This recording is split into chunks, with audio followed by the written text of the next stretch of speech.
What's up, everybody? On today's episode of the SaaS Academy podcast, we're talking to Cedric Chin. Cedric is one of my favorite writers as of late. He has literally changed the way that I think about data and SaaS and the way that I use the data in my own company on his articles on his website, commoncog.com. He's just one of the best thinkers in this space, and we're going to go super deep and super nerdy on this episode of the podcast. So if you are a SaaS founder, you're running a company, or you're a COO, or just anyone that cares about making data-driven decisions in business, get out a pen, get out a piece of paper, because this is an episode you're not going to want to miss. Cedric, welcome to the show, man. I'm Johnny Page, I'm Matt Verlack.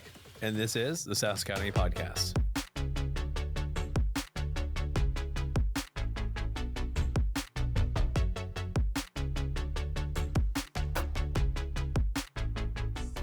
Welcome. Cedric Chin, my man, how are you? Welcome to the SaaS Academy podcast. I'm fired up to get nerdy and talk about data, man. So thank you for letting us steal a few minutes from you. I appreciate it.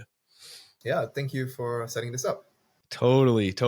So before we do all of the ops fun punch list that I have in my head, I'd love to go back for a minute, because you have this concept you talk about believability, and essentially like, why should you listen to a certain person based on their experiences? And when we were talking right before we started recording, you know, it was the same thing of like, let's get your track record out there and talk about why anyone should listen to this conversation. Because I think as we go into the conversation, we're going to challenge a lot of beliefs about how to use data and how to build systems in a business. And so before we get into that, like, what's been your roadmap? You've helped scale a couple of businesses. Like, why are we having this conversation? Just like bring people into your world. Right. So believability is this idea from Ray Dalio of Bridgewater, and he's taken, his reputation's taking a drubbing right now, right? Because there's this book that comes out that's actually pretty. It makes him look like a horrible person.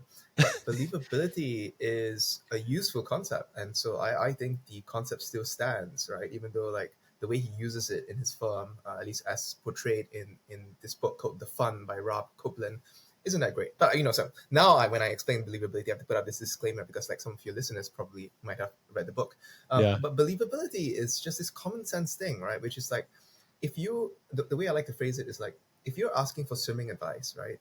You don't go and talk to someone who has never swum before. They don't know how to swim. You go talk to an Olympic, maybe an Olympic swimmer or a professional or competitive swimmer, and to get swimming advice, right? But for some reason, we seem to forget this when we're on Twitter, scrolling, or social media, LinkedIn, right? We're reading people sort of talking about like how to run your SaaS business or how to run your business in general, and then you just like, oh, this sounds like great advice, right? Without actually stopping to ask, like, what have they actually accomplished? Are they actually a swimmer? Have they actually done this before, right?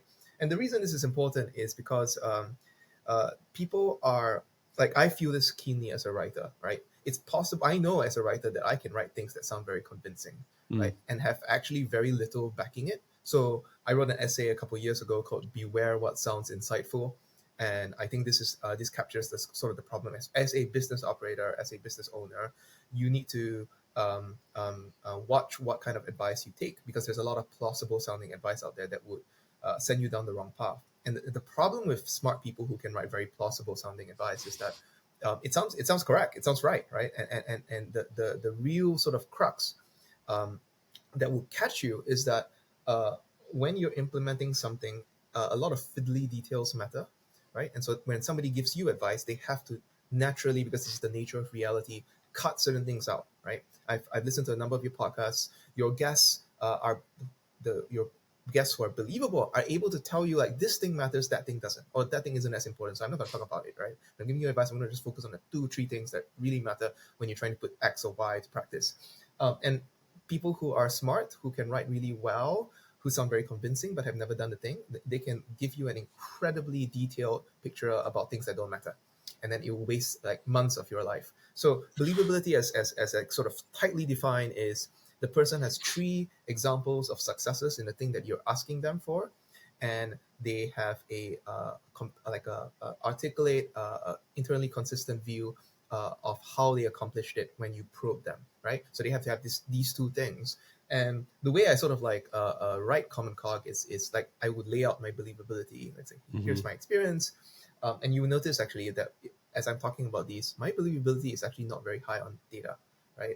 So there is a hierarchy of practical evidence here. I would say that, like, for Colin Breyer, who was the early Amazonian that I learned many of these ideas from, he is believable. He's done it more than 3 times. I am doing it for the first time now, right? Mm. But the way I sort of structure it, and I'm very clear about it on Common Cog, is that the highest level is believability. You've got 3 successes. You've got a coherent explanation when you are probed. Below that is you're not believable. You're kind of believable. Sorry, actually, I should take a step back and go, like, there's actually a hierarchy of practical evidence that I use. The highest thing is I have tried it and it works for me, so I know that it works. Number 2 is beyond that. If you're getting advice from other people, they're believable. Believable here meaning, the Dalio definition, the 3 successes and a coherent explanation, and they have skin in the game, which means that they're exposed to downside outcomes if things go badly for them, right? The layer below that is just believability. And then the layer below that is I have tried it, and here's what I found.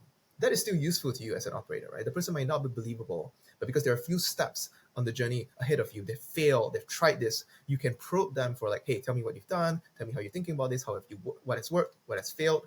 And then finally, the lowest level is plausible argument. Like, okay, there's lots of smart people who can write well, can talk well. But you are actually the lowest level on the hierarchy of practical evidence if you're an operator. So that's, like, just the whole setup. I know I took a very long amount of time on that, but basically my background is I ran the Vietnam side software office for a Singaporean company, and the Singaporean company started out as an outsourcing company. And then we pivoted, and this is mostly my boss, not me. I enabled him to go and seek out business opportunities because I was holding the fort operationally on the Vietnam side, which is where all the software engineers were. We switched to point of sale business where we sold point of sales to companies mostly in Singapore. And within a few weeks, it was clear that we were onto something. I tell the story in a members only blog post on Common Cog. And the short of it is that at the end of 3 years, we built it from nothing to 4.5 million in annual revenue. And then after that, after I left, because my deal with my boss was like, oh, like, I want what you have. I want to run my own business. Like, you're happy, you're successful. And the company's now doing so well that my boss is basically, he can retire if he wants. So he's hit his number. That's cool. And then I left. I started Common Cog. I was trying to learn content marketing when I was originally writing the blog. I was trying to put together, make sense of a lot of my business experiences running the post company. And then I helped a friend with content marketing for his SaaS company. It's a business intelligence, a visualization tool. And at the end of that, it was 2 years with him. And end of that, I sort of said, like, hey, nothing that I'm doing is really pushing the needle here. Like, I'm producing content marketing, but your sales is not really, I can't really say that I've helped you increase sales. Let's do a repositioning exercise. And I basically did, April Dunford is this remarkable marketing person who has written a book called Obviously Awesome, which at the time I was a year into it. I read it a year when I put the thing to practice. And within the next 8 months, with no additional marketing spend, what happened was the top of funnel collapsed. And people were sort of inside the company were freaking out a little, especially if they're sales trained, because if you have a sales funnel and the top of funnel collapses, that's horrible. But the bottom of funnel, the dollar close, like, I think tripled. And the end of that story is basically after an 8-month period, the company doubled. This was a 7-figure number, their annual recurring revenue with no additional marketing spend. And then I left. There's a lot there. We're starting off with high velocity, man. So I love it. The first thing that I'll push on, I love the 5 different levels around believability that index down from, like, firsthand experience. But the thing that I found really interesting that I actually didn't catch when I read your blog post about it is that you also work the incentive structure into the way that you evaluate it, right? I thought the skin in the game point was really, really important, right? Where it's like, essentially you hold that advice in a higher regard than if it's just advice without any downside. Yeah. Yes, absolutely. And I'm sure you've experienced this as well. I'm primarily in an Asian operating context, and so I deal with a lot of traditional Chinese businessmen because that's the trope in my part of the world. But I'm sure people like this, right? People who are they're like sharks, right? They never went to school, maybe, like, they drop out of school, they learn business from the school of hard knocks, and they are incredibly sharp. And it's actually useful to you as an entrepreneur to learn how to learn from them, right? And Yeah. they're typically not very articulate, right? So it's like, how do you learn from them? And I found that yeah, they're not very articulate, but it pays attention when you say you're doing a deal with them. If they give you advice and there is some downside risk for them, pay very close attention to their advice and try to figure out what they're actually saying, because it's likely that the advice is going to be very good. And so that's like one of the ways you can use this believability thing, not just to evaluate stuff you're reading online, but stuff that counterparties you're dealing with, or business people you're dealing with in the course of running your company, because that's an incredible learning opportunity. Many of these people are like decades in business, right? So you want to sort of get at their intuition, which is hard to get in a book or a podcast. I like it, man. I like it. So you scaled EPOS to 4.5 in 3 years. Then you ran April's play. By the way, we're big April fans here at SaaS Academy. So April Dunford, if you're listening to this, what's up? You're the best. And essentially, like, that's interesting too. And I think it leads itself into a data-driven conversation here in a minute. But like, essentially seeing the top of the funnel collapse and the bottom of the funnel, the cash collected, actually double simultaneously, like, that's such an interesting outcome, because it would both terrify people in the front, but also, like, it's actually a very positive signal that the whole system probably quadrupled in efficiency, right? So Yep. like, how do you reconcile Exactly. that? Like, how do you get people who don't see that off the break to actually understand it? So I need to talk a little bit about April Dunford's framework.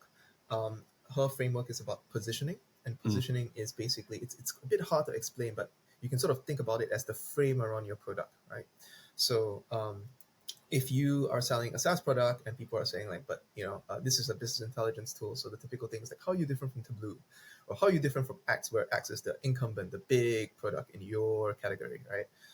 And whenever you're hearing things like this, you know that you're not sufficient, you're not well positioned, because if you're well positioned, they should not compare you to the incumbent. They should compare you with somebody who you regard as being close to you in your market space.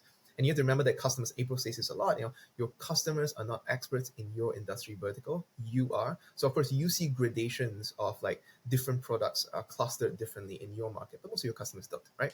So April's thing is like, how do you position it in a way that gets you the best fit customers that you want, right? And when I say it like this, of course it's clear to anybody listening that you will automatically cut off people who are not best fit customers, which means that your top of funnel will collapse or should collapse, right? So with this particular example, without sort of revealing too many details, I basically like asked the founders for like the best fit customers, like give me like 10, right? And then we'll listen to the sales calls. And then we will cluster them into like, here are the major sort of like jobs to be done or pain points that we solve for them. Pick one. And they picked one. And then the end point is, of course, you rewrite the landing page and you rewrite all your documentation, your marketing focus. But before you do that, because the feedback loop on changing your marketing material is too long, what we started to do is basically, April Dunford did not say this in her first book, the positioning book, right, which is obviously awesome. But she later said it in Sales Pitch, which is her second book, which came out, very recently. It's much long after I'd done this exercise, right, for the team. And so I had to like listen to like every April Dunford podcast out there to like, because she talked about it, but she didn't put it in the book, right? What you need to do is you need to iterate on the sales pitch, because that's the highest feedback loop, quickest feedback loop to sort of figure out if the repositioning exercise was working. And I still remember to this day what we figured out. We figured out a 1.5 minute thing that we would say at the sales call after the initial like sort of asking questions and building rapport and figuring out like what your background and why you're coming to this sales conversation. Then there's the demo, right? That's a typical sales call structure. There's questions and then there's a demo. Right in between, in that little bit right before the demo, you say a 1.5 minute thing, right? And and it was basically something like, before I show you the demo, let me explain our point of view on the market, like why we built the thing that we did, right? And we built it because there is a particular way of doing data, right? And we made it very polarizing, right? So we said like, if you want to do data the old way, then we're not for you. Go talk to Tableau, go do Power BI. But if you want to do data in this new, very tightly defined way, then we can continue talking, right? And we train salespeople to sort of look at your customer and sort of read their body language. If they cross their arms and lean back in the chair, try to end the call in the next 5 minutes. Don't go into the demo. Don't waste your time, right? And if they lean forward and say, tell me more, then you can go into the demo. And then you can like sort of customize it, do the typical sales thing, right? And after we sort of validated that, then we rewrote the landing page. And so therefore we filter for people with that worldview.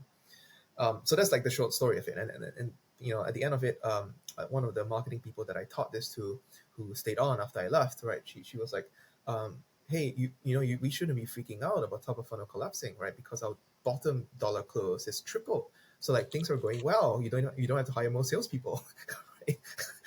and that ultimately was what sort of kept them, not going crazy. I love it.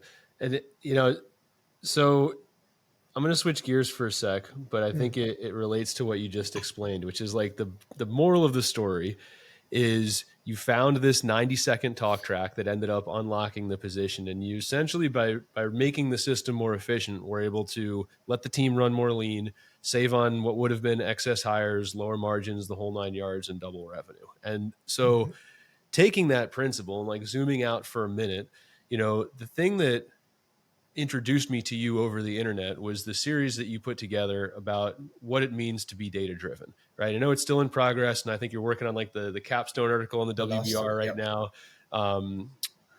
But if you had to, like in a couple of minutes time frame, if someone wasn't going to go read all your entire series on it yet, if you were talking to an entrepreneur and they said, I want to be data driven, Cedric, what the hell do I do?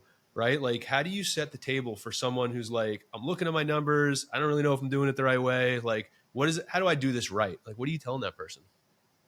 Right. So there is a blog post that you can just read. One blog post. I had to write it because I had to grapple with exactly this problem, right? Maybe I'll do some setup first. So the blog post is called Becoming Data Driven from First Principles. And just to take another step back, right, how I came into this topic was I run two companies. And you can say like, in an operational role, you can say that I'm quite successful, right? Because both of them were 7-figure outcomes, right? I just came in and like I've definitely generated in excess of 7 figures for both companies. But I've never been data driven. I've never been in a company that's actually been data driven. And I would wager that the vast majority of your customers, of the people listening to this podcast, even if you're running a SaaS, even if you're very successful, you are likely not as data driven as Amazon was in the early days. Amazon's weird. They're special. That isn't to say that you're not effective as a business entrepreneur, right? Colin Breyer, who was this early Amazon executive who I learned this from, like to say that business founders and business operators can have good intuition, and that's not discounted. The problem is if you're scaling your company beyond your intuition that you've learned through the school of hard knocks as a founder, as an entrepreneur, right? Then you need to start like relying on something more than just intuition, because you can't scale your intuition, right? You know what to do. Maybe the rest of the people in your company might not know what to do. So then you need data. So I came out of the entire sort of experience with this SaaS company, right?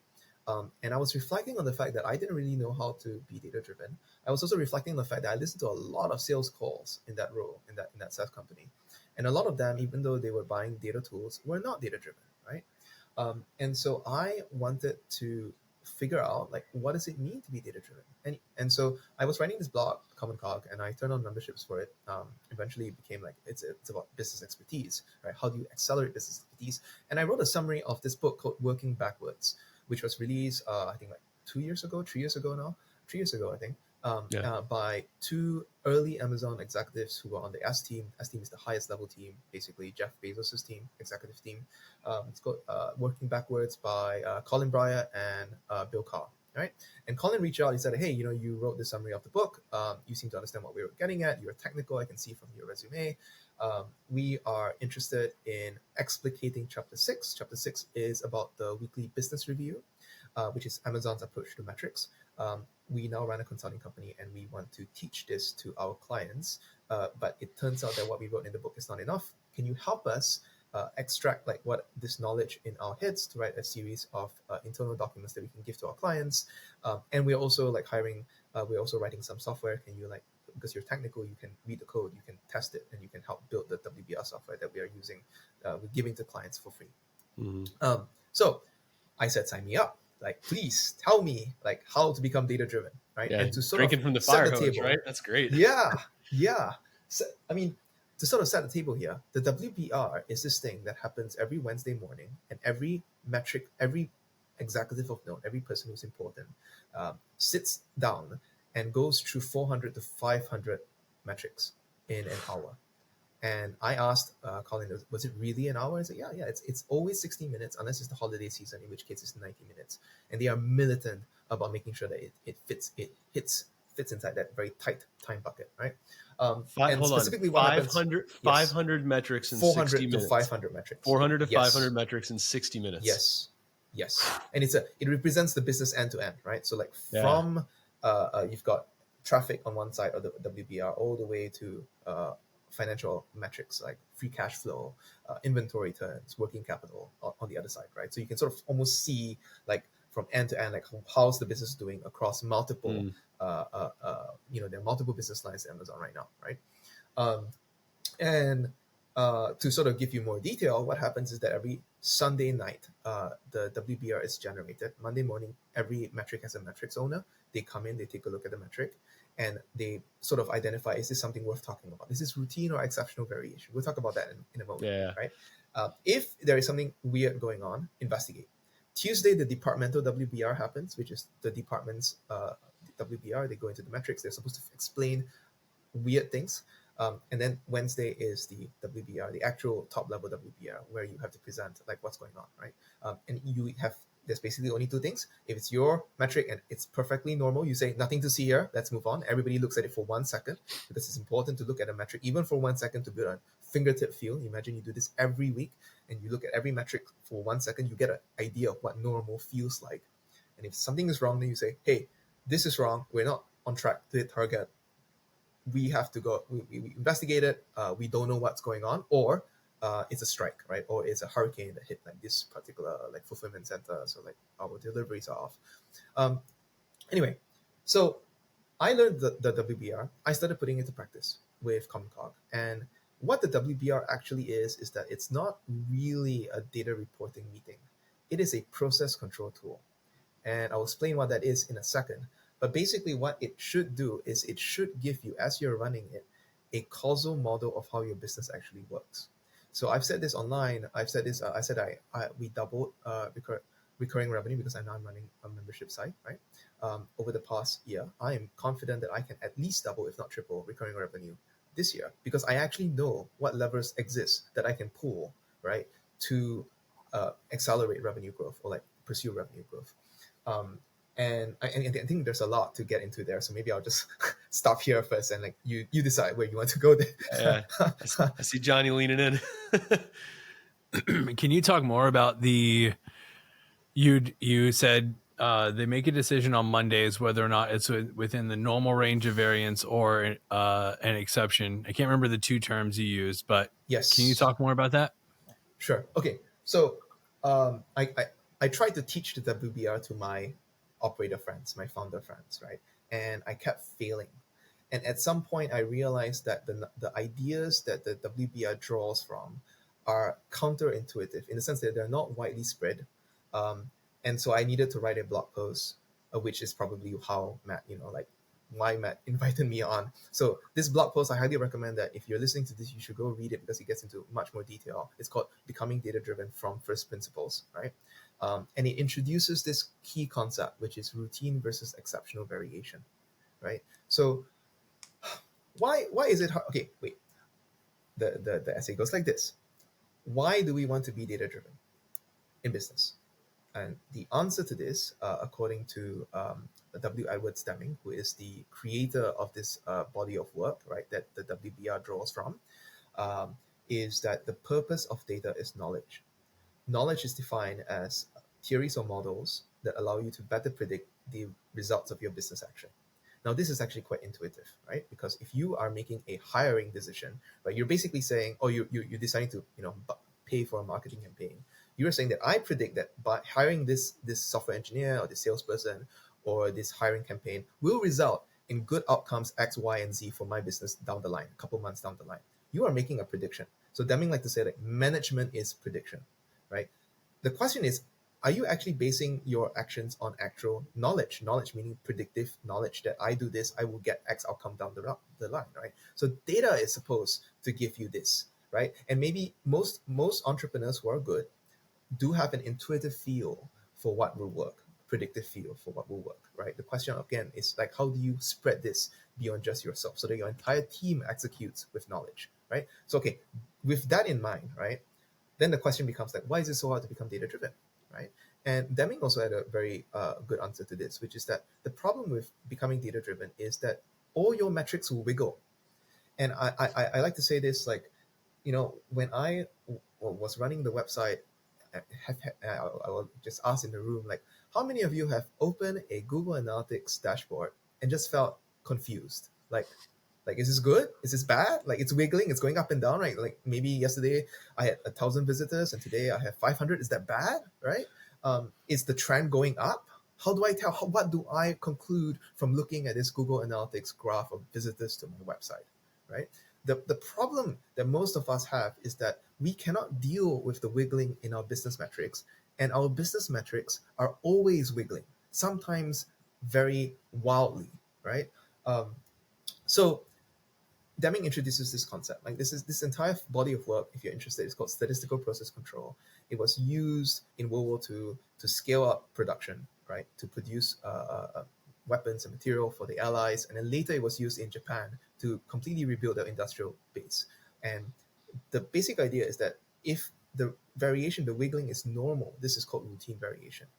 If it's not normal, you need to go investigate, and that's called exceptional variation.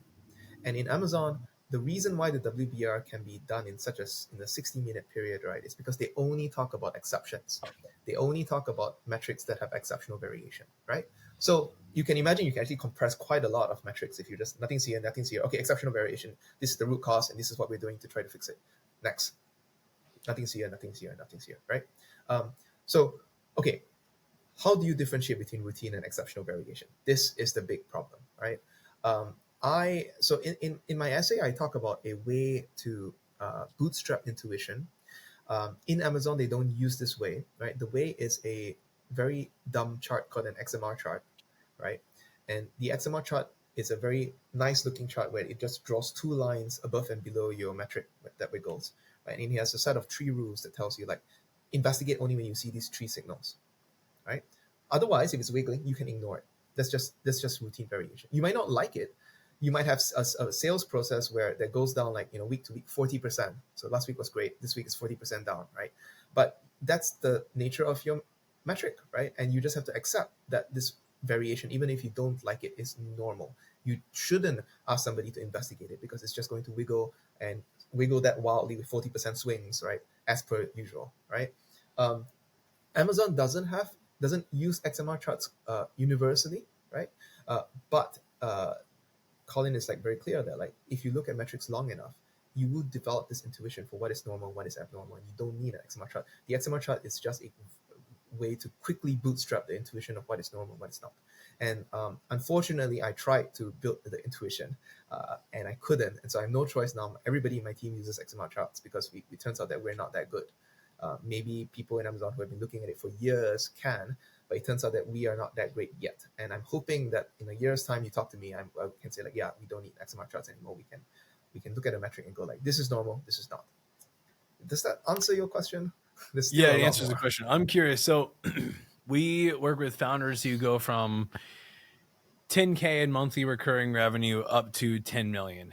And early on, if you were to apply the Amazon method, you would spend all your time as a business of 2 to 3 people, all your time collecting the data, right? And so there is I would imagine early on, there's a high degree of intuition, and that over time as the business matures, we should phase off that. What are the signals that would tell you, hey, I need to change, and how do you actually, like, build the appreciation? I think you're defining what does it look like to be data driven is helpful.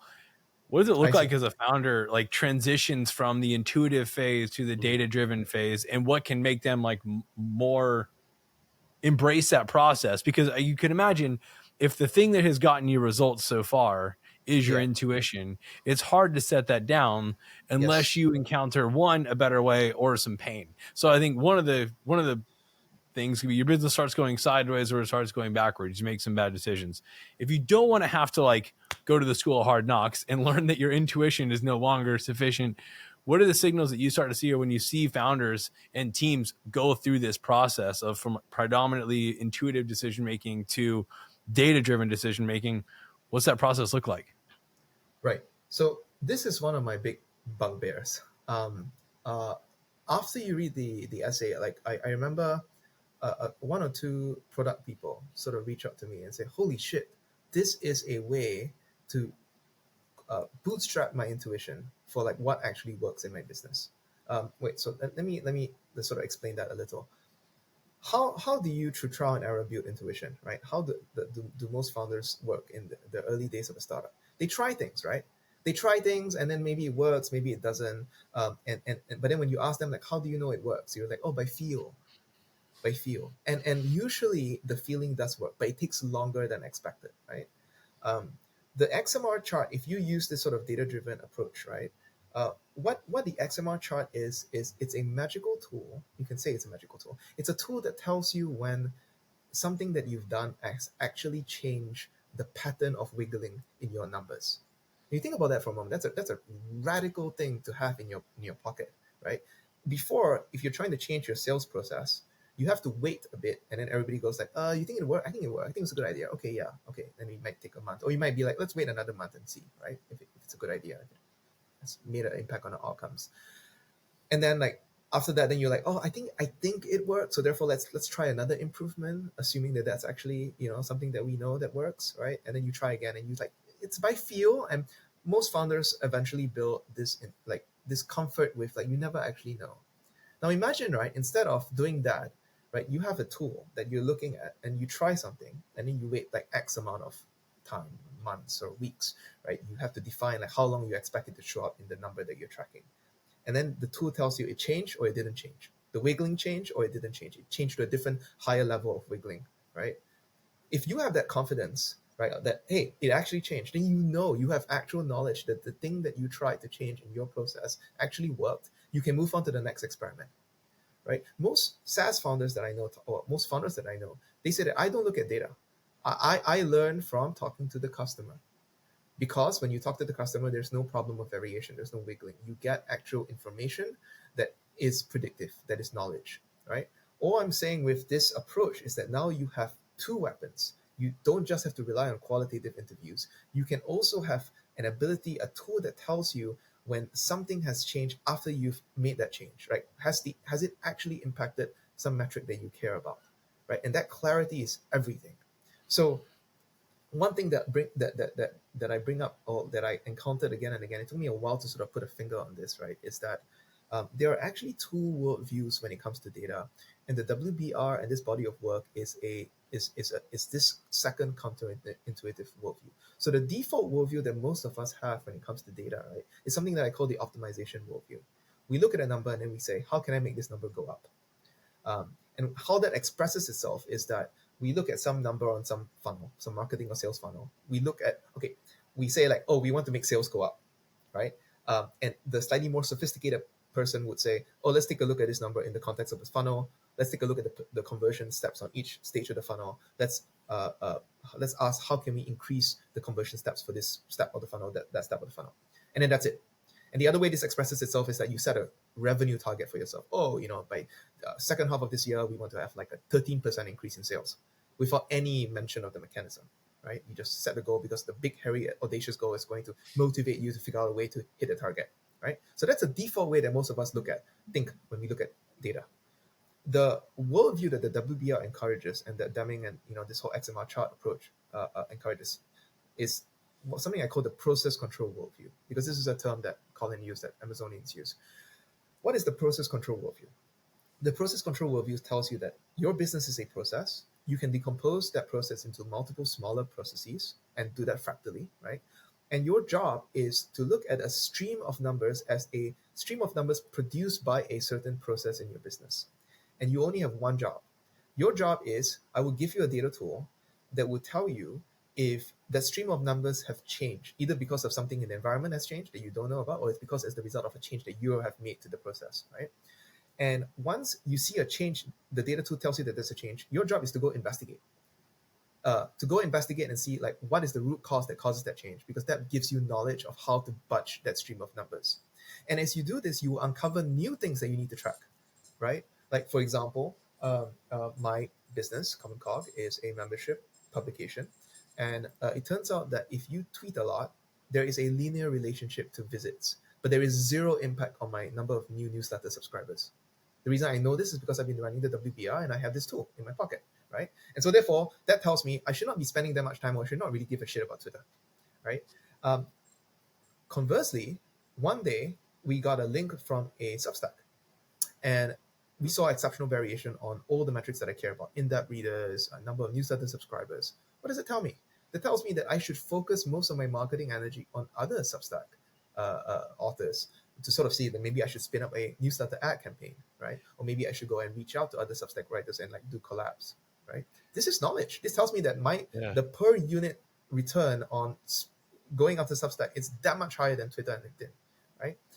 Sorry, Matt, Cedric, can I interrupt? Can I ask a question? So you saw exceptional variation in all of these metrics. Did you see that first and then ask the question, what changed? And then you were like, oh, this person on Substack published this link. Yes. That's cool. Yes. So that it was a week in October. We just saw we opened a WBR. We saw exceptional variation across multiple metrics. Again, my WBR is structured just like the Amazon one. It's the traffic metrics here, and then revenue metrics at the end, and then it's newsletter metrics in the middle, right? So the model, the causal model of the business that I had in my head at the time, which I now know is wrong, is that people sign up to become newsletter subscribers and then they sign up to become paying members. I now know that that's actually not true. This is knowledge again. Like the vast majority of people who sign up to become Common Cog members, they actually read the blog before signing up for the newsletter, before they sign up, before they become a paying member. But at the time, it was like one of the metrics I care about is like, how can I grow my newsletter list? Because that unlocks certain marketing opportunities like audience swaps or what have you, right? And so I was looking for things that would actually move that needle. And I knew that posting on LinkedIn and posting on Twitter would give me traffic. It was a linear relationship because I tracked the controllable info metric of like how many tweets, threads do I do, how many LinkedIn posts do I do, and then I look at the traffic, attributed to LinkedIn and Twitter. And in this particular case, I knew that it was like, it's not that useful, right? So the reason I brought this up is because like when you're using this approach, this process control approach, it gives you root causes, right? And so now one metric, I'm not doing this right now because we're still trying to figure out like what kinds of newsletters produce the best results. This is again pursuit of knowledge. But say that I figured that out, right? Then the number of outreach attempts becomes a controllable input metric that I should track, and that should be part of the WBR, because that is a leading indicator to a lag output metric, which is the number of visitors and then the number of people who sign up for my newsletter, right? So Amazon calls this controllable input metric and output metric. But the idea is the same thing. You have a tool that tells you when your metric has changed as a result of something that you've made, some experiment you've done. You go and start tracking that root cause, and you start incentivizing your teams to go pursue that root cause. And you know there is a causal relationship between that root cause and the metric that you care about. Interesting. Yeah. Yeah. Matt, I think this podcast is going to result in some homework on our scorecard. Well, this is my whole angle. I just want to implement this process in our company. So I wanted to bring Cedric on the podcast so you could hear it from him. So then I can go move a whole lot of things off my plate to go do this. It's actually just, I'm playing 4D chess with you guys. It's perfect. There we go. I love it. Yeah. Cedric, it's so different, right, from the default approach that most of us have with regard to data, right? Most of us buy into, we just look at a number and go like, how do I make this number go up? But the reason this process control worldview is so much more useful is because it gives you a mechanism, right? It says that, hey, here is a way of looking at data that is actually something that we're all very good at. What we are good at as human beings is trial and error. We learn to walk through trial and error. We learn, when you're climbing a tree and you fall off the tree, you're like, oh, let's not do that again, right? But when it comes to data, we can't use data as part of our feedback mechanisms to do trial and error because of the variation. So just giving you a tool that cuts through that noise, that tells you investigate this, ignore that wiggling, right, allows you to do trial and error again. And business people founders, operators, we're just naturally good at trying out. They just try shit out, right? So that's why this is I so could simple. see the variation causing some of the hesitancy to use data, but I don't know if it's the main reason why clients aren't using, or business founders are not using data. I would argue that it is the effort to produce the data and to trust it. Like, so all of the integrity leading up to it being like, I could trust that number is right. How do you, what is true about the organizations that you've either ran yourself or have worked with that solves for those two problems? Because the variation would be like after that fact. Like I'll tell you, like for years I've operated where I've always had a scorecard in the business where I look at every week we're looking at, and we go traffic light system. So that's kind of our traffic light is not based on the variation, but it's based on track or off track. If it's off track, we talk about it. But for years it has been like, do I trust this number, or is there a little asterisk to be like, look, I look at it every week, but there's some things that will cause the variation about our ability to track it. That I don't know. I'm curious, like how do you build up the trust in how the data is collected, stored, reported, so that doesn't become another reason why someone wouldn't be data driven and keeps leaning on intuition. Right. So the way that I tell them to start is they put the numbers in a spreadsheet. Yeah, we do the Just same a thing. spreadsheet. Just a spreadsheet. You don't need to care about highfalutin technology or like fancy systems and engineering. Just put it in a spreadsheet. And when you yourself as a business owner look at a spreadsheet, you can automatically ask like, oh, where's this number from, right? Or like, where do you get this number from? And the anecdote that I like to give is like Amazon ran a $1 billion business off of Excel spreadsheets, because the original WBR was basically a bunch of macros on Excel spreadsheets that some peon would collect from each department, and then on Sunday night would put it in a shared drive. It's the worst job ever, man. Yeah. But he ran a $1 billion business, right? It was because Amazon's leadership came from manufacturing. These ideas are all from manufacturing, and they knew the importance of gaining knowledge, right? So, but to answer your question, you put it, I think, first of all, in a spreadsheet, because people are not scared of spreadsheets. And people are also very used to sort of querying, like sort of asking like, hey, is this number correct in a spreadsheet, right? And then you put it around some process that the business really cares about. And I found that it's usually sales, right? So you start implementing it just for sales. You just say like, hey, don't you want to know what has actually moved the needle in sales? Or do you want to like, go and investigate random drops, right? When actually you shouldn't investigate it, because it's just routine variation. You're not going to find a root cause if it's routine variation. You're only going to find a root cause if it's one of the 3 signals of an XMR chart. There's some exceptional variation going on. So you tell this to people, they tend to be quite receptive, right? Because they're like, oh, what can I actually do to move the needle on sales, right? And then you say, okay, let's sit down, let's map out what the sales funnel looks like in your head. Most people, again, have a good understanding of what a sales funnel is, right? And then you say, like, what are some of the metrics that you want to track?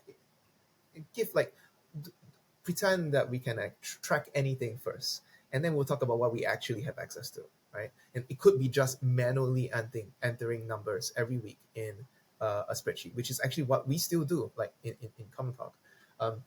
So once you do that, then you'll be like, okay, let's dump it on an XML chart and see what our routine range of variation looks like, right? And then now you've got 2 questions that you want to improve. The XML chart is basically, there's the wiggling line and there's 2 lines above and below. And what it tells, those 2 lines tells you is that your number should, through normal operations, swing between the 2 lines. And when you look at those 2 lines, you might say, shit, those 2 lines are too wide. I don't like it. I don't like the fact that in a given week, 1% of the time, it's actually possible for sales to drop to like 0, right? So then your job becomes, how do I tighten the line and how do I shift the line up, right? And then it becomes like a trial and error. Let's try things, and the chart will tell us if it's actually worked, right? And so you could try experiments. And what's going to quickly happen is that you're going to realize, and I tell people this, like most of the things that you're going to try initially are not going to work. And that is knowledge. That tells you that your intuition is actually wrong. And now you're on the path to actually build knowledge about what, like bootstrap proper real intuition, what actually works in changing your sales process. So I'll tell you a story. I taught this to a SaaS founder, a friend, and he applied this to his sales process. And through trial and error, again, using partly his intuition, he realized that the number one thing that can shift the entire range up, right, is built into the sales process. After you close, n number of days after you close, the sales rep reaches out to the customer and says, hey, is there anybody else that you know in any other company that would like our product? And it just happens to be the type of product where that's actually very possible, very doable. They're very happy, even if it's competitors, to go give you, tell you to refer you to the sales rep. And if you do this, like the output metric that he cared about, which is like close dollar. First, it was like number of sales calls, new leads, and then after that, dollar close went up. It shifted. And then he started tracking number of times people did this outreach after close step, right? You could call it whatever metric you want. And because you are tracking the controllable input metric and the output metric, and over time you sort of have an expected lag value, like how much time would lag for it to show up in the output metric, right? It's driving both up. The interesting part of the story is that he realized that the controllable input metric, which is the number of outreach attempts to these people, to people you've just closed, was going up and up and up, but then the output metric was not going up as much. And then he investigated and found that a couple of his salespeople were actually they were making half-ass calls, or they were just trying to hit the number without actually doing the full process. So this thing also allows you to capture when there's this Goodhart's law type situation going on, right? But you can see sort of because you have knowledge that this works, you can immediately move on to the next trial and error thing. Whereas if you didn't have this tool, this approach, you might be going I think it works, and you waste 2 months when you actually could have known that it worked and moved on to the next experiment. That's interesting. Cedric, is it common that the data hygiene, the way you use the CRM, is a real obstacle to getting to the point where you're data driven? Because that's all I'm thinking is even if you start in the sales process, yes, I just go through the dozens of memories I have of trying to get my sales team to actually put the shit in the CRM so I could see the controllable inputs, I could see the lagging measures. How do you overcome 100%. that? You have to almost get to a point where the value that all of that hygiene creates outweighs the pain in the ass that it is to input every deal, interaction, or activity into the CRM. Yes, that is 100% a problem. I'm not gonna sugarcoat it. It's process control is controlling a process, and that means having a good process, right? In some ways, it's easier to get data hygiene in marketing, right? But the problem there is that the feedback loop is too long, so I don't recommend starting there, right? It's also possible to get good data hygiene. Oh no, this depends really on the people running the process. But Amazon uses process control for hiring as well during periods where hiring is a problem. It's a root cause to they can't hit some of their KPIs. They realize that actually the upstream problem is that they have problems. So what do? They subject the hiring to process control. They put it in the WBR, and suddenly it gets solved a couple months later, because every week the hiring manager has to present the numbers and sort of talk about what experiments they're running. But yes, no, I'm not going to sugarcoat it. To be data driven, right, you do need good data, sufficiently good data hygiene. And it could just be your salesperson sits down and every Sunday night, just like the peon in Amazon, and goes through the CRM and the deals, chases down each salesperson by calling them or whatever, until they get a message that, hey, I need to input this, otherwise Bob's gonna dock my pay. But this is no different actually from the hygiene necessary to set up customer calls, or the work necessary to have a repeatable process to always talk to customers after a period of time, a periodic end period of whatever, weeks or months, right? So yes, but the rewards, I think most people don't put in the amount of work because they don't actually think they can get that much out of their data. Whereas if I give you hey, here's what we're gonna do, the goal at the end of this process is as if not more than reaching out to customers and talking to them. And once they see that, then they're going to become okay, let's do this. It's not that painful, not that much more painful, in order to get things, discover things, gain knowledge that we can then increase revenue, increase our pay and get promoted, so on and so forth. Is it common as you start to grow an organization that has this as a value? Is it common to have like a couple of data nerds that are in the data department and they're the ones kind of pulling all this together? Or is this we are intentionally hiring people that value, I'm hiring a VP of marketing that values this just as much and makes decisions? I think it's kind of cliche to say that your company is data driven. So even just saying that, if it's the latter, if it's that we hire, VP of marketing, VP of sales, et cetera, that has this appreciation for data and makes decisions around this process control and in this process you're describing, that how do you like attract them? How are you, is it a departmental thing or is it a dispersed throughout the organization? And then if it's the latter, how do we attract them into our world without saying we're data driven? So the only way this works is if the executive team, the leadership, buys into this, right? And then what happens is that if the CEO buys into this, so the problem with everything that I've written, everything I've just told you, is that you can't actually implement this. I don't think you can really implement this as a middle manager. You have to be an executive. The entire executive team has to buy in. And then what's going to happen is that there's going to be a virtuous cycle where people come in and then they realize that the only way to get things done is to justify things using this sort of worldview. They are subject to the process control worldview because they are subject to present in the WBR every week, every Wednesday morning, right? They are going to very quickly realize that they have to fit to this culture, this operating cadence, or they're going to drop out. And this is not theoretical. Like, there is a famous book about Alan Mulally, the CEO of Ford, who came into Ford and basically implemented something like the WBR. He's a manufacturing guy. He was from Boeing, right? He shipped, I can't remember which Boeing project it was, but he shipped it on time and very profitably and safely, right? People now are saying that Alan Mulally should go back to Boeing. But he came in as the CEO of Ford, right? And then he subjected his entire extremely political executive team. The board thought that he wouldn't survive. The board thought that the existing political culture would chew him out and kick him out, right? He came in, he implemented the WBR. Within months, the people who were too political and not competent selected themselves out. So this is a natural process. If you subject them to something like the WBR, right, and say, look, where's your numbers? Or like, not where's your numbers, but what are you doing to discover the control levers that you have for your numbers that you care about? Every week you ask, right? Very, very quickly, executives will get the clue, get a clue, like, hey, I need to operate like this or I need to get out. Yeah. And you can advertise data driven or not. I don't think Amazon actually advertises data driven, but if you have this operating cadence every Wednesday, you have to sort of talk about what you're doing to discover new controllable input metrics. I don't see how you can survive.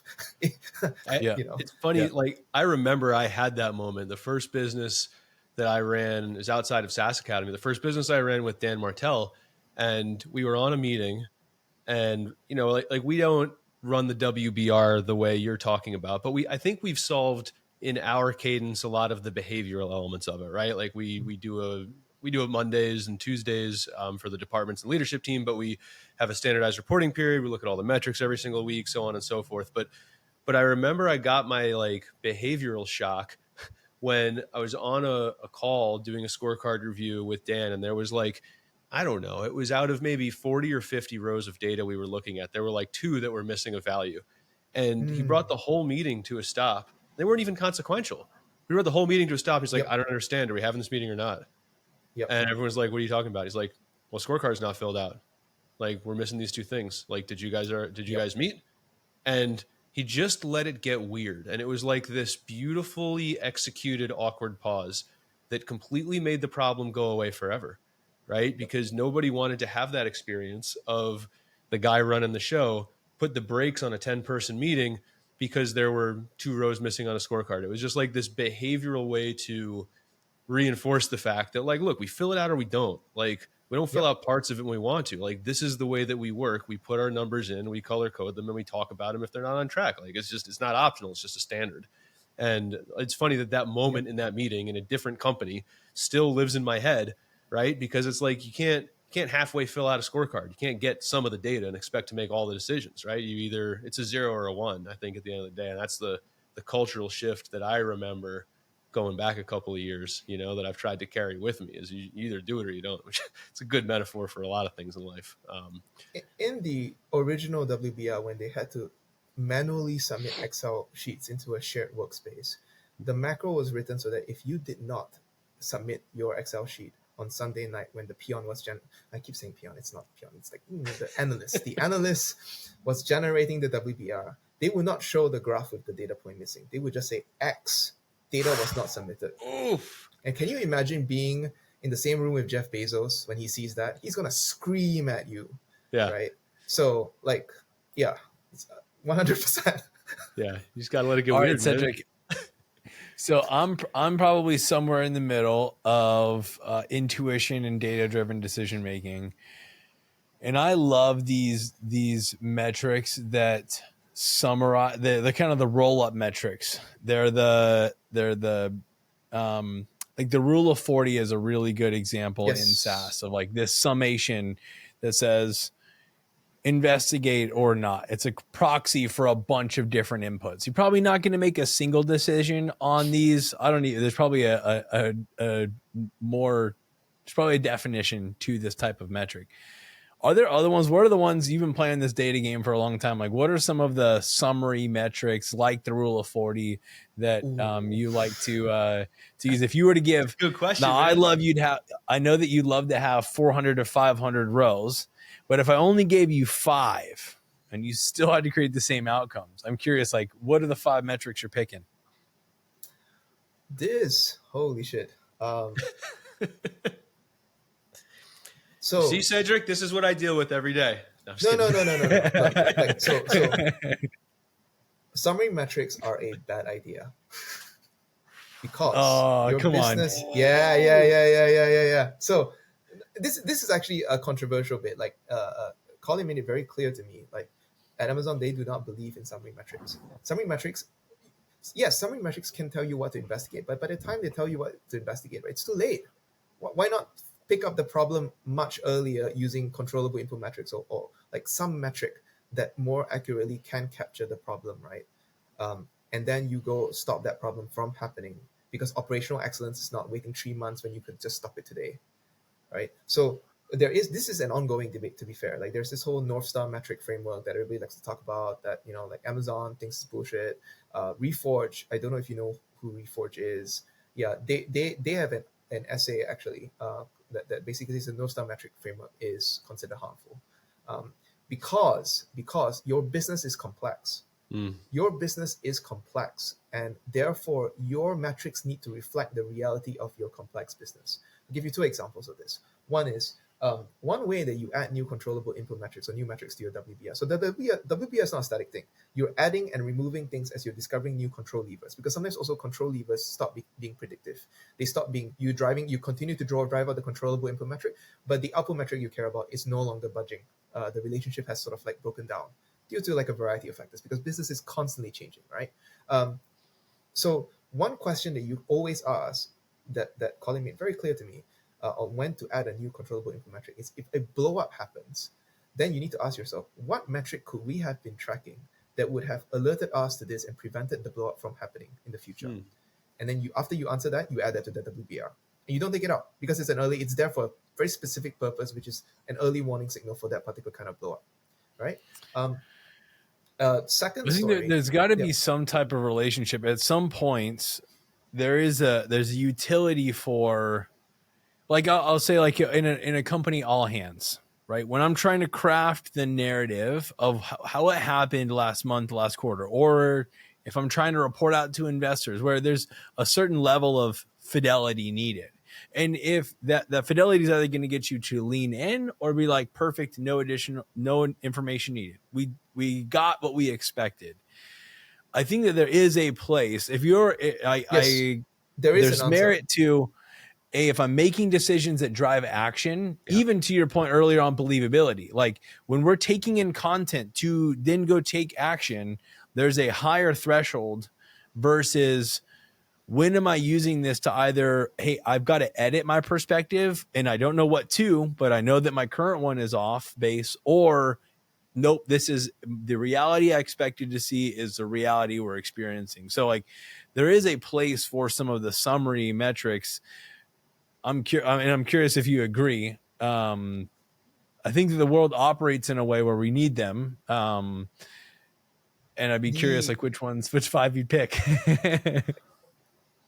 So it's just to you said something very, very true and very interesting there, which is that there is a middle place in which you communicate a causal model of the business, right? So why do you want just 5 metrics? You want it because it's easier to communicate to a large group of people, right? Yes, operationally you're looking at 500 metrics, but you want something that can communicate to a large body of people. Here's how we make the business grow, and one way of thinking about it is, yes, you can distill it down to 5 metrics.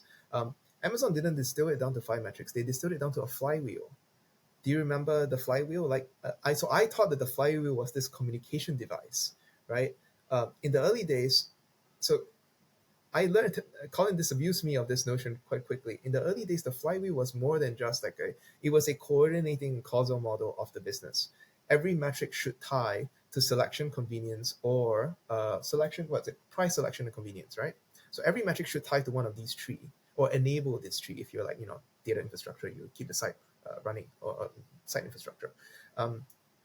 The causal model was the thing that was communicated.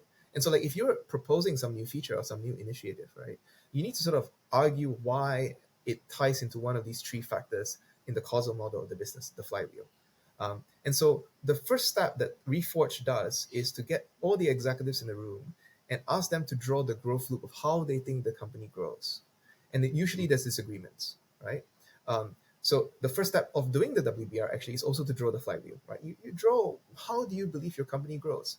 And then you hash it out. Executives will probably disagree. Marketing might have a different view from sales. But at the end of it, you have a causal loop that you can then communicate to the rest of the company. And then the rest of the company are now enabled to go and seek out metrics that best capture the expression of that loop for their particular context, right? And so it's the loop that you communicate, not necessarily metrics. The reason it's dangerous is because why, at the end of the day, why do we want knowledge? We want knowledge, not truth, because in business there is no such thing as truth. This is a Deming thing. We think in school, we are educated to believe that there are certain truths about the world and that those truths don't change. But that is not true about business. In business, things that you believe is true about your business will change. And the only way that you know that it would change is if the data changes, the data tells you. So Deming made it very clear that in business, there is no such thing as truth. There is only knowledge. And the only thing that matters is predictive validity.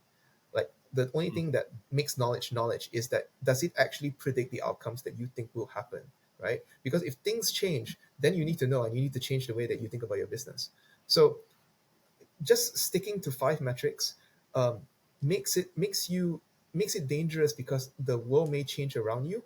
And in terms of those 5 metrics actually don't capture about what truly matters in your business. Whereas if you communicate a causal model, people will start going hey, I don't think this causal model is right anymore because the numbers don't seem to make sense. Well, I can appreciate from an operator's perspective, where you're coming from. I think that there is and I don't know, maybe you'll write a blog post on this over the next 12 months. You'll lean into this and come out on the other side. You have to meet people where they're at, right? And so if you have an executive team or even an investor or a third party where you are trying to enroll them in the process of the company's flywheel and the input metrics that drive those outcomes, we can't just go straight into the weekly business review with 500. Developing the feel, if you will, is a process over time. And I think that even the founders and teams listening to this call, they can't get to the 500 moment overnight. But if I had 0 metrics that I was looking at and I developed 5 that helped tell part of the story, and then over the next 3 months, I discovered even more gaps. It's almost like this is the dial of going from not data driven to very data driven. It's how are we getting there? Right. I'm curious, Matt, you've dealt with several 0 to 1s and then 1s to 10s in this. How do you think about summary metrics and becoming more data driven over time? So I think it's actually an and, not an or. And here's what I mean.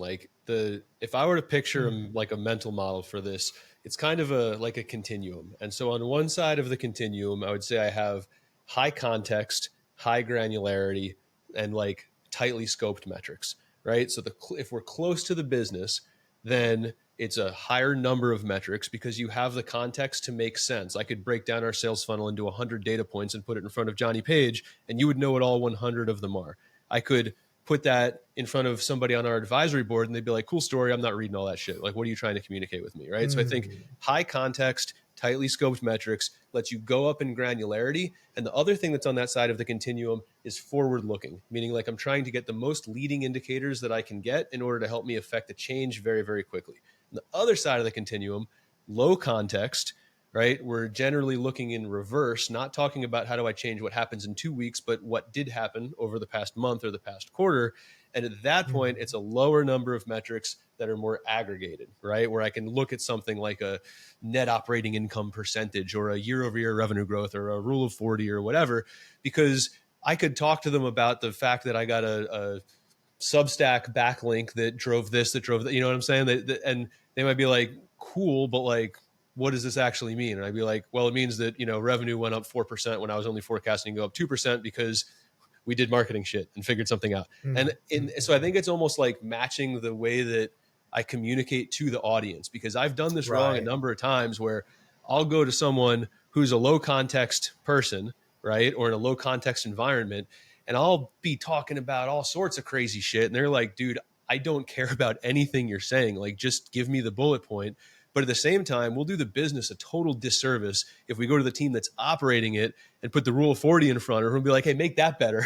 We're freaking doomed. Yeah. Right. Okay. So I think it's just this continuum of like the right scope, the right level of context, the right granularity for the right person. I think both can be true. It's true. Oh, I see now what you're saying, Johnny. Like, if you're communicating to an external stakeholder, an advisor, you can't give them your WBR. That's crazy. Yeah. Okay, 5 metrics. Well, it's somewhat easy, right? Because you're only dealing with SaaS companies, and so like SaaS is almost like they're all the same under the hood, right? There's CAC, there's LTV. Robert Smith there's said, LTV "Software tastes like chicken, man." Right? Yes, right. I mean, Vista Equity Partners and Constellation Software themselves, they track a very small number of metrics. So I can't remember what it was, but if I was interested in sort of like what's going on, I would be interested in CAC LTV, the CAC LTV ratio. I want some metric that captures the cash flow, because like SaaS is incredibly cash consumptive when you're growing. So I want some metric that summarize the cash position, because you can easily run out of cash when you're growing. And then I want some measure of R&D spend, right? Because like one of the most expensive things when you're building a SaaS is your software engineers. But maybe R&D is not that great because it's a kind of like an extremely leading indicator. If I'm a investor and I want financial metrics, then what do you guys usually look at that's not CAC LTV? Yeah, there's 2 things I'd say on it. I don't love CAC to LTV and again, so for the context, we work with like usually 7 out of 10 of our founders are bootstrapped. So we're talking more about bootstrapped cash flowing SaaS versus VC backed hypergrowth SaaS, right? And so in that context, we focus a lot on definitely CAC, but then CAC payback period, right? So they actually can see what the cash conversion cycle is, because especially if you've only had a business for 18 to 24 months, sure, you can back into an LTV dividing by churn, but it's actually swings wildly and it's not that useful, right? Exactly. So I think a CAC payback period, net revenue retention, those are like my big 3. I agree for sure on cash position and then overall revenue growth. Like I think those, and honestly, the other one that I think for sales-led businesses is really important, not just for sales team performance, because it gives me a lot of insights on pricing, is actually their win rate. Again, can't have shitty CRM hygiene to do it, but yes, I can say you might have a sales problem if you're only closing 10% of your deals, but the conversations I love having are with founders who are so stoked and they're like, I'm closing 80% of my deals. I'm like, great, double your prices. You're literally lighting money on fire right now. Like if you're closing 8 out of 10 deals, you're not charging enough, and that can change their whole business. So I love at least a single like bottom of funnel sales led metric, just so I can see if they're closing too many deals, because like pricing is one of the most potent levers we've got to grow SaaS companies. And it's a beautiful correlation I found anecdotally, but a beautiful correlation between if your close rate is like bonkers, then you're likely just have some type of like identity issue or self-confidence issue that's stopping you from pricing your software at what it's actually worth. So yeah, those would be mine. Beautiful. I love it. I love it. Cedric, I had a question from a client the other day that I'd love your opinion on. They had a quarterly initiative to improve their win rate, and they asked me, their sales cycles are 60 days or longer. So in a given quarter, they may only close, a third of their deals will open and close in that process if they're lucky. And they said, how can I recognize I'm making progress in this area? Well, how would you instrument the weekly business reviews to be seeing the improvements to win rate for longer sales cycles? Ooh, this one. So when you define this is the controllable input metric we're driving, and we hypothesize that it's going to affect the output metric, you have to sort of say how long you expect the change to show up. And this tells me, like, based on the situation you just described, right, the change can take a year to show up, I think. The other sort of constraint here is that if you're using an XMR chart, you need at least 6 new data points after the change to sort of show you, at least, but of course not limited to, it's not the minimum. Sorry, it is the minimum, but it's your change may take longer to show up, right? So this is a major problem, and there's no way around it. When Amazon, But what would you look at if every Wednesday you're getting together and there's activity each week happening? Like, this is for the non-data driven company right now, very intuitive. If they're going to take a couple steps towards being more data driven for this project specifically, what do you start to say, let's be tracking these things? And look, we can powwow on this together, Matt. I'd love to get your perspective on it as well. It's like, this is the win rate is not going to move at minimum. If they start making changes today, tomorrow, like, they have very few deals that will open within the next 2 months and then close. So they're at minimum two months away from the lagging indicator catching up. How could they instrument the weekly meeting about this objective to get a sense for, are we progressing in the right direction? I just like to take the theory that you've taught on here and put it in a practical application. This is one that I know many of our founders focus on when they're trying to improve win rate. Like, Matt just discussed, they're at 20%, they're trying to get to 25 or 30%. What do they look at on a weekly basis to know, are we making progress? So if you have a process change in your sales process, right, it could be, what would be an example of a sales process that you can track? Process change to increase win rate. Could it be like new sales enablement material? Could it be a different way of qualifying? Let's go with teaching our 90-second pitch from April Dunford's positioning canvas, right? Where we think we've got this messaging in, we're going to insert this into our sales process, but you're on a 60-day sales cycle. Right. So in that case, the thing that I would track, right, is testing the salespeople on their pitch, because like Dunford herself says that you need to make sure that your sales reps are actually delivering the pitch that you've taught them to. And the way they do that is they build it into training. So every X months or so, you go test them and see, like, if, you go on you review the calls, use Gong or something if it's a recorded call. And then you sort of say, what's the percentage that they're actually delivering this properly? And you have to pre-register, like, what's the definition of, is this a good delivery or not? So you have to, like, say beforehand what your metric is, how do you measure, right?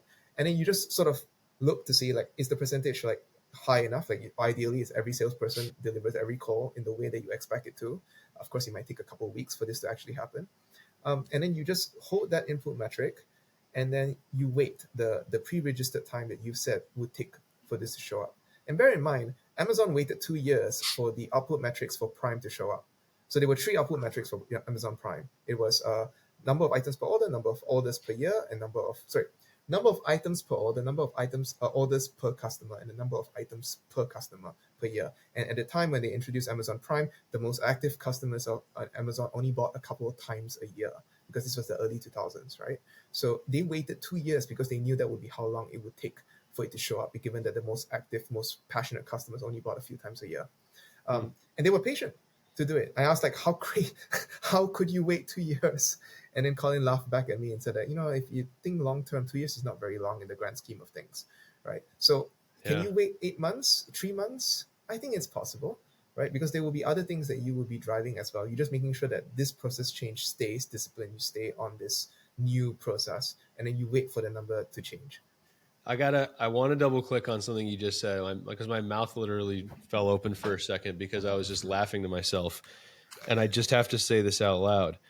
So few companies, and operators, myself included, I don't know if we would think to install a tracking mechanism on just are the reps doing the updated pitch the right way. What 99 out of 100 companies will do is they'll say, it's going to take me 6 months to, I'm going to guess, and take me 6 months to see this in my close rates. And then they wait 6 months, and then the number moves or it doesn't.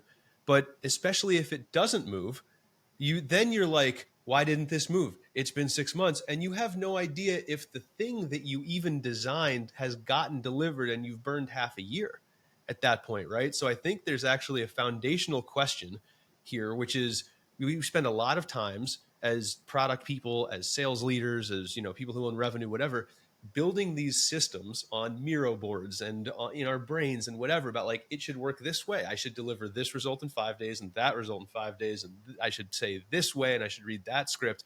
And we go right to how long should it take it for the results to show up, and don't spend the time instrumenting, are the people actually doing the shit that I built the right way so I can even see if my thing is working. I just wonder how many times we've not gotten a result and then said that our hypothesis was wrong, where really we had the right strategy but poor execution, and we just weren't set up to even know that in the freaking first place.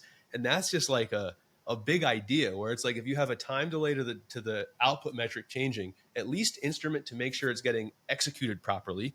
Because if it's not getting executed properly, you're not even playing the game.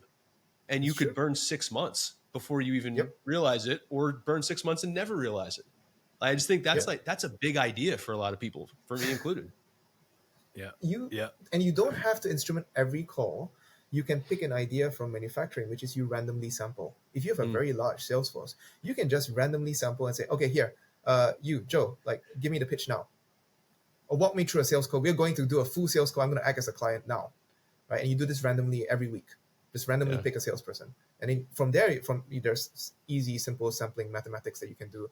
Just Google for like a formula. And you can immediately sort of scale up from that sample, right, to like what percentage of your large sales force is actually delivering this pitch. Yeah, it's funny because it ties back to when I read Working Backwards, one of the things that stuck with me was in that chapter about the WBR, they said there's essentially 3 questions that it's designed to answer. And I'm going to say them out of order because I'm going to put them as like what I think are obvious and then leave the non-obvious one at the end, right? So it is designed to answer, how did the business do, right, over the prior week? It's designed to answer, are we tracking to our goals? And I think most businesses are reasonably good at that. But then the one that they put at the top, which deserves a seat at the top, is what did our customer experience in the business last week? And just as much as you could say that from a product standpoint for a SaaS application, or from a, was the widget in stock on Amazon's website, blah, blah, blah, blah, blah. The example we just said is just as important, right? Essentially, like, did my future customer experience the sales process the way that they were supposed to? And so I think that instrumenting for experience is arguably more important than instrumenting for results, because the experience is what drives the results. But I think most businesses are really good, or at least moderately good, at figuring out how they did looking in, and not necessarily what did their customers experience looking out. And I think that was one of the biggest takeaways I got from the book, was just that experience, that we have to put as much muscle into instrumenting our customer experience as we do our business performance. Which I thought was fascinating. Cedric, so we're coming up on time, and I want to ask you one kind of question to help land the plane here. I have about 11,000 that I can choose from, but I think the right question to leave this with is, the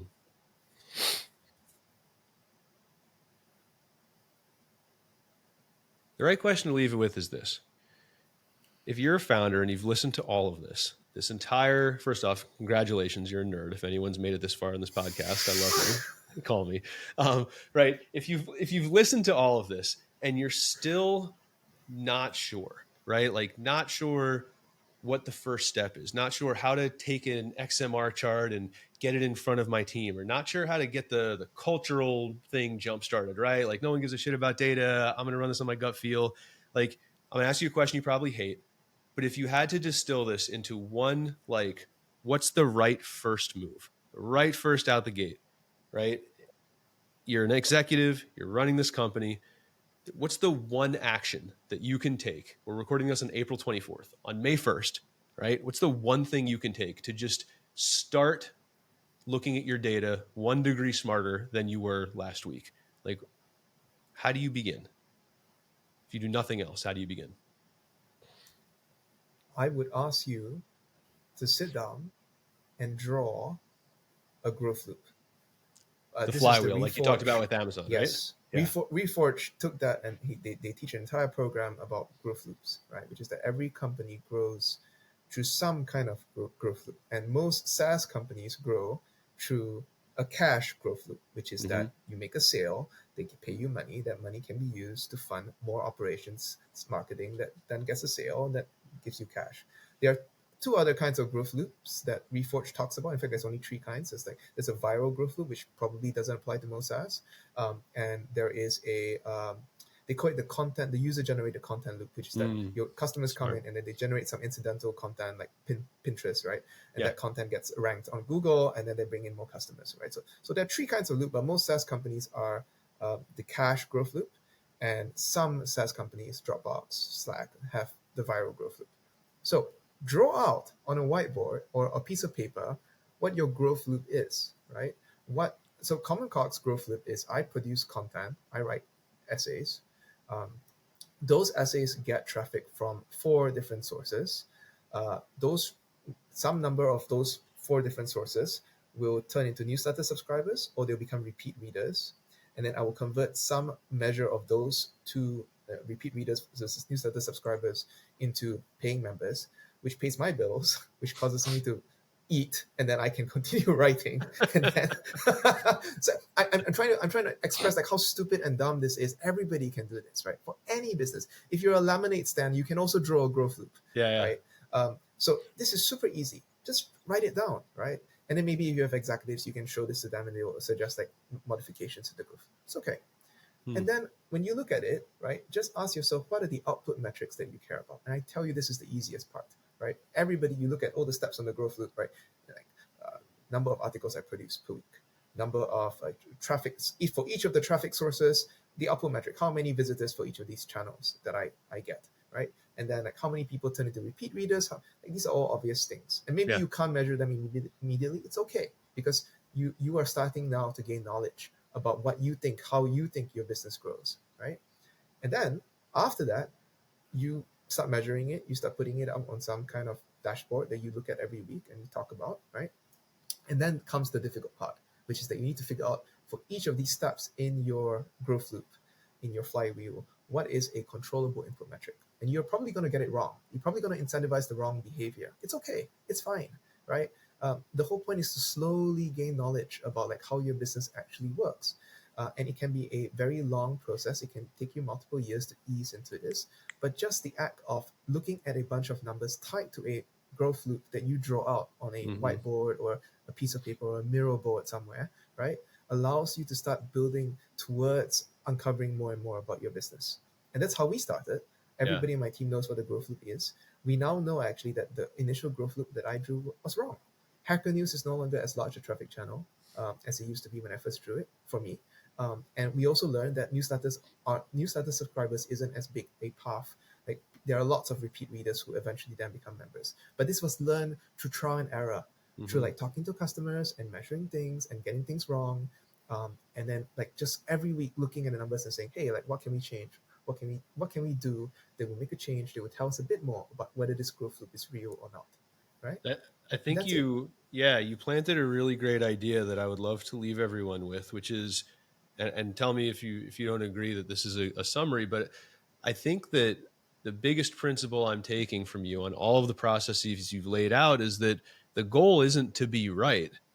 at least not at first. The goal is to just be better, you know, and it seems like a very iterative process where it's not about draw the growth loop and you better freaking get it right. It's draw what you think it is, measure one thing at each stage, figure out one way you think you might change those one things, and just start twisting a couple of knobs and figure out which pieces are wrong and which ones are right. And as long as you're getting more right over time, you're doing the thing. Yeah. It's not about just, you have to be correct out the gate, because that's probably a fallacy. Yeah.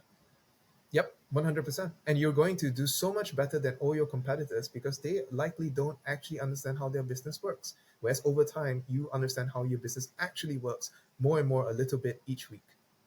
I love it, man. I think that's a great place to leave it. John, any final thoughts for Cedric?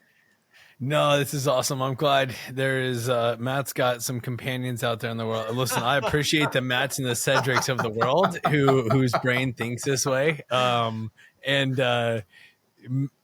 I think Matt owes you a big one. I messaged him. I said, "Hey man, you sold on the process. Like we got to go implement this now." So yeah, that's actually how you implement behavioral change in your company. You start a podcast and bring on really smart people, and then you talk about the stuff you want to talk about. It's perfect. Yeah, no, I love it, Cedric. Great. Thank you for being so generous with your time, man. I've loved collaborating with you over email and loved chopping it up with you on the pod, man. So thanks so much for being with us, man. Thank you so much for having me on. Oh, I should talk. Oh yeah, and how do people read more? Sorry, how do people read more? I want to know everything. Tell the people. Give them what they want. You can read. So I highly recommend just reading that one article because we'll put it in the show notes for sure. Yeah. I tried to compress everything into one article because it was like, if I want to write about the WBR, you need to understand like these basic ideas that enable you to do the WBR, right? So it's becoming data driven from first principles. My blog is commoncog.com. And we release a free tool that allows you to quickly create XMR charts and play with metrics because we want to spread it. And we just open sourced it yesterday because we want you to steal it. We want you to take the code and build it into your tools and host it on your own servers if you don't trust Xamarin, which is the site that we set up. If you don't trust putting your data on our site, it's fine. Just go take the tool and bring it into your company and use it at the very least to tell you which data point should you not investigate and which data point should you investigate, right? So Xamarin.com, xmrit.com, that's the free tool. That's a free course there as well. We are selling a paid course to sort of justify the cost of developing the tool and continue to maintain it. Commoncog.com, just read that one article, and I think just get started. Like once your team starts to feel, hey, I actually understand how this business works end to end. I tell you, it's nothing in the world. It's a rush. I've had teammates say to me, right, it's made me forever salty about working anywhere else because I actually understand a business and how it works end to end. I know what levers exist, and I know a method that I can use to discover new levers. So go and win. I love it. Yeah, that's cool. Solid. I'll put all of those links in the show notes. Yes, everyone should read everything on Common Cog. Everybody who's interested in this should become paid members. And I don't say that because you're on the podcast. I say that because you're crushing. Your writing is top notch, man. And I appreciate you taking the time that it takes to put that stuff out into the world. So thank you, brother. Thank you. Awesome. Cedric, I enjoyed the chat, man. Talk soon. Cool. Thanks for coming on. Cheers.